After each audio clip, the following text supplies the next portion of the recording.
So I've been thinking about a second video for this project. Um, this project is really, I want to represent what I needed when I was learning about PMDD. Not to say that I know everything about PMDD, but looking back, what are the things that I would have benefited from knowing? And so I felt inspired to create another video this morning on my walk to really talk about the cycles. So we know that menstruation cycle has obviously the follicular phase, which part of that menstruation falls under. And then we have the short-term ovulation phase. And then we have the luteal phase, where a lot of PMDD sort of lives. And so I went on a workshop that talked about how do we work best based on our cycle. And this is something that I've been thinking about for a while. But I think everything is cyclical, right? Everything happens in this cycle. And if we sort of moved with where we were and what we needed through each of the cycles, and we tracked that, it would be really beneficial. So, for instance, we have seasons.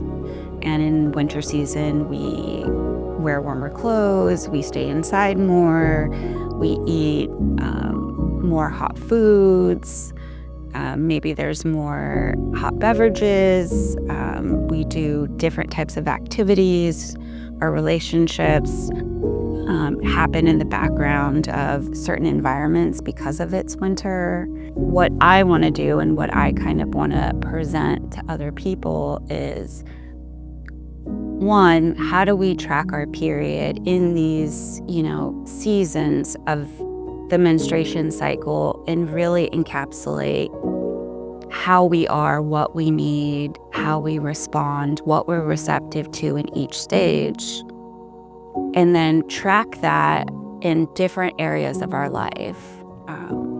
So in my relationship, I become a different person.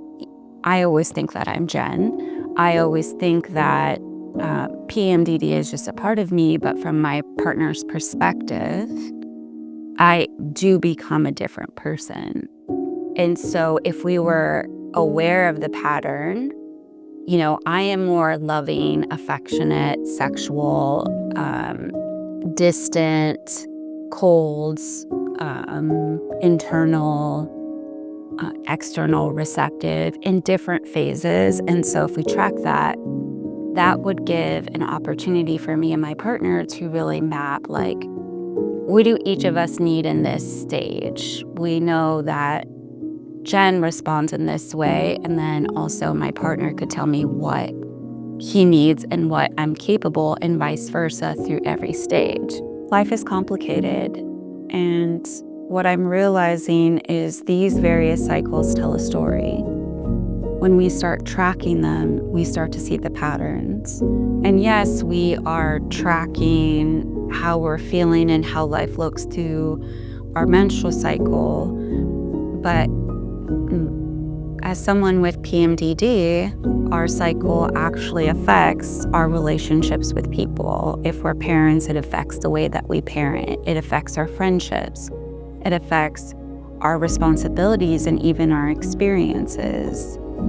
And so this sort of cyclical system, you have to make sense of for yourself and how you move through the cycle and what's really most comfortable for you to thrive in your own unique way.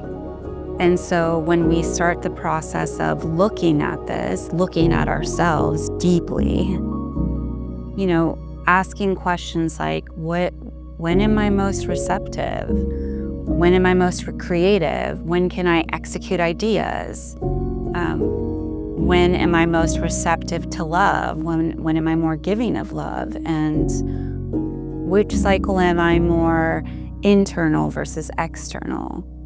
And we really have to look at these internal seasons, right? Like, when are we really thriving in the internal summer or the internal fall? And I think that's what PMDD really is an invitation to operate cyclically to best thrive and to best understand ourselves.